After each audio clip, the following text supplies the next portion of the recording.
어제 로보티즈가 분할 결정을 했는데 회사가 발표한 공시 내용들을 읽어보면 꼭 한 번쯤은 읽고 넘어가야 되는, 특히나 주주분들이라면 무조건 읽어봐야 되는 내용들이 있습니다. 그래서 관련된 내용들과 그 외 격가지 내용들을 같이 좀 준비를 해봤는데, 로보티즈가 크게 보면 사업 분야를 6가지로 가져가고 있습니다. 이 중에서 정작 핵심 사업 부문은 액추에이터랑 자율주행 로봇 이 2개예요. 근데 지금 액추에이터 쪽에서 대부분의 매출이 나오고 있고, 여기서 대부분이라는 게 뭐 7, 80% 수준이 아닙니다. 95% 수준 이상으로 액추에이터가 대부분의 매출을 담당하고 있고, 자율주행 로봇은 굉장히 작은 매출 비중을 가져가고 있습니다. 실제로 보시면 매출 비중의 98.47%를 액추에이터 쪽에서, 자율주행 로봇에서는 1.53% 가져가고 있습니다. 그러니까 쉽게 표현하자면 이 자율주행 로봇 시장에 대해서 많은 연구개발비와 투자를 하고는 있지만 계륵인 겁니다. 여기서 매출은 작게 나오고 있고 비용은 많이 나오는 겁니다. 물론 2024년도 기준으로 그렇고요. 앞으로 먼 미래에 가서 로보티즈 내에서의 사업 부문에서 액추에이터보다 자율주행 로봇의 매출과 이익이 더 커질 수는 있겠죠. 근데 지금 현재로서는 이 자율주행 로봇 쪽에서는 매출은 적게 나오는데 연구개발비는 많이 나오기 때문에 전체적으로 로보티즈가 공시를 했을 때 매출, 비용, 영업이익, 그리고 순이익까지 봤을 때 자율주행 로봇 사업 부문이 전체적인 이익성을 해치고 있는 겁니다. 이번 분할 결정을 통해서 액추에이터 사업 부문을 남겨놓고 자율주행 로봇을 물적 분할하는 거예요. 근데 물적 분할이라고 했을 때 많은 분들이 거부감을 가져갈 수밖에 없는 이유가, 과거에 LG화학에서 LG에너지솔루션이 물적 분할하고 바로 상장을 시켰죠. 근데 그렇게 된다면 기존의 LG화학 주주분들 입장에서는 전기차를 보고 산 건데 갑자기 여기서 LG에너지솔루션에 물적 분할 과정을 통해서 그러한 매력도가 밖으로 나갔기 때문에 상대적으로 박탈감을 느꼈던 겁니다. 근데 이 물적 분할도 여러 케이스가 있는데 바로 상장하냐 안 하냐에 큰 차이가 있습니다. 일단 회사가 공시를 통해서 분할 목적에 명시를 해놨습니다. 분할 후에 분할 신설 회사인 지금 가칭으로 로보이츠라고 불리는데, 얘네는 5년 이내에 증권시장에 상장 예비심사를 신청할 계획이 없다라고 나와 있습니다.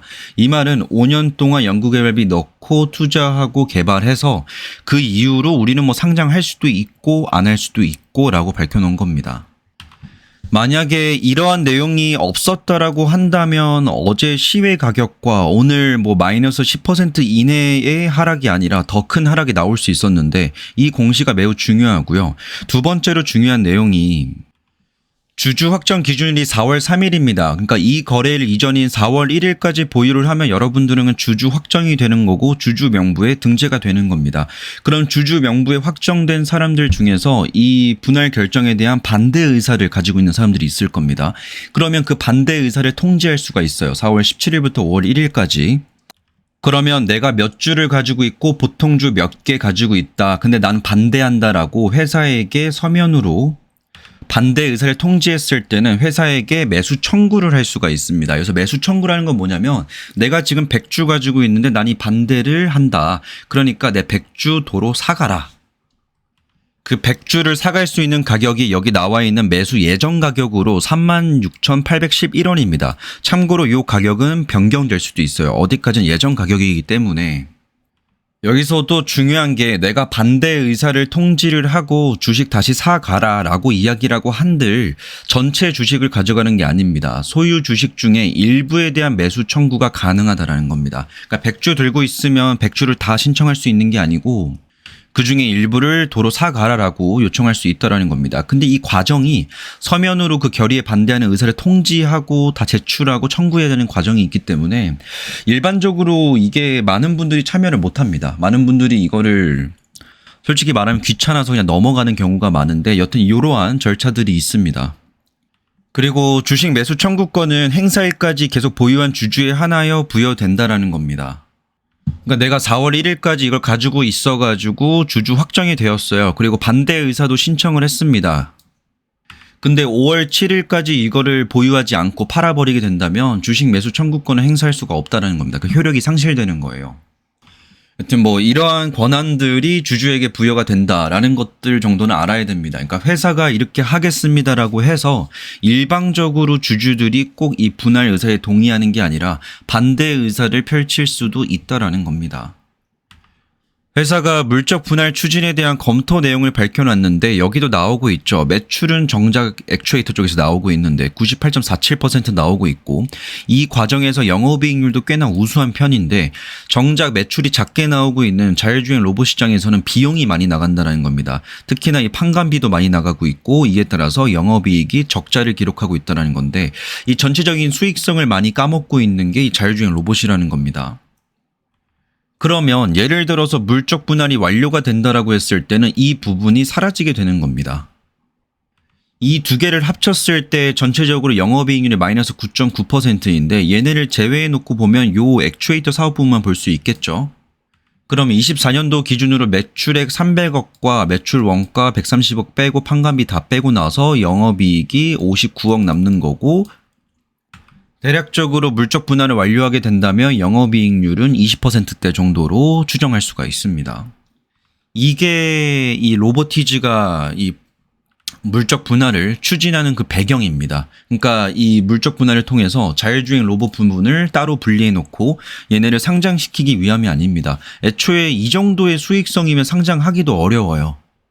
그래서 5년 내로 상장 추진 안 한다라고 했는데 나중에 자율주행 로봇 시장에서의 매출과 원가가 다 회복이 되고 판관비가 줄어들게 되면서 영업이익 개선되고 이익률도 개선이 되게 되었을 때는 얘네도 상장 추진을 할 수는 있겠죠. 근데 지금으로서는 어차피 못하기 때문에 5년 동안 우리 상장 안 할게요 라고 하는 겁니다. 그래서 여튼 얘네가 분리가 되게 된다면 액추에이터 부분만 남기 때문에 외관적으로 봤을 때 이걸 깊게 들여다보는 분들은 알겠지만 이거 자율주행 로봇 나가게 되면서 비용이 덜 나가는 거네 라고 인식을 하겠죠. 근데 시장에서는 당장 물적 분할하고 나서 이 로보티즈의 매출과 영업이익률이 훨씬 더 개선되는 걸 보면 의외의 반응을 보일 수도 있다는 거죠.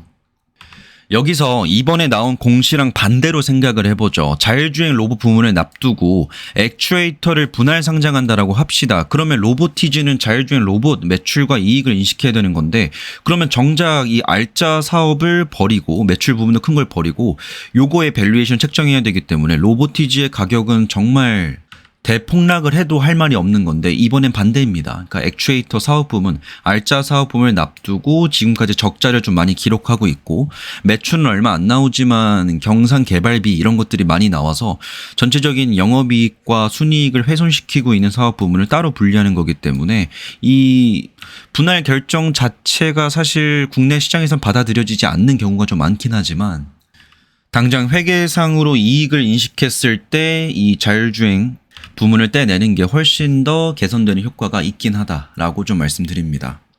그래서 궁금했어요. 자율주행 로봇에서의 연구개발비가 얼마나 나오기에 그런가라고 좀 봤더니 뭐 이런 식으로 개발본부를 가져가고 있고 연구개발 비용을 봤을 때 연간 30%를 씁니다. 21년도부터 24, 31, 37%인데 이거는 보유하고 있는 주식들의 연구개발 비용을 조회해보시면 알겠지만 굉장히 높은 겁니다. 그러니까 버는 족족이 거의 다 연구개발비에 넣고 있다는 거예요. 실제로 26기 단기 기준으로 봤을 때 경상 연구개발비가 92억이 나왔습니다. 전체 합계 비용이 192억인데 그중에 절반 가까이 경상 연구개발비로 나가고 있다는 거예요. 그러니까 직원들한테 주는 급여의 거의 3배가량을 경상 연구개발비에 넣고 있다는 겁니다. 그래서 어떠한 연구 개발을 해왔는지 실적이 어떤지 쭉 봤는데 이 위에 나와 있는 거 뭐 스마트 디바이스부터 해서 자율주행 기반의 로봇 플랫폼 이건 다 완료된 것들이고 지금 현재 지적재산권 보유 현황들을 봐도 이미 취득되어 있는 것이 쭈르륵 나오는데 아래 내용들을 보면 24년도와 21년도까지가 5년 동안 앞으로 연구해야 되는 것들입니다. 그래서 얘네들을 보면 뭐 자율주행 로봇의 주행 모듈, 액추에이터 모듈, 반려 로봇 뭐 돌봄 감성을 자극하는 반려 로봇 뭐 등등등 많습니다. 이런데 지금 투자를 해야 되기 때문에 돈이 많이 나간다. 우리 연구개발비로 30%가량의 비용을 투입하고 있고 전체 회사가 지불하고 있는 연간 비용 중에서 절반 가까이를 연구개발비에 넣고 있다. 그리고 임금 급여보다 3배 많은 돈을 연구개발에 넣고 있다. 거의 그냥 연구개발을 집중해서 하고 있는 회사인 겁니다.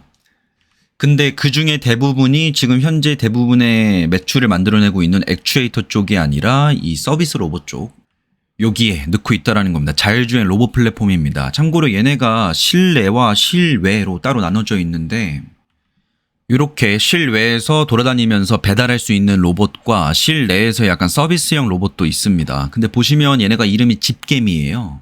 그래서 호텔, 리조트, 고층 빌딩 뭐 이런 광역 서비스 공간에서 운영이 되고 있는데 아직 이 분야에서의 개발될 것들이 더 많다라는 거죠. 그러니까 물리적 한계가 있잖아요. 얘가 계단은 못 올라가잖아요.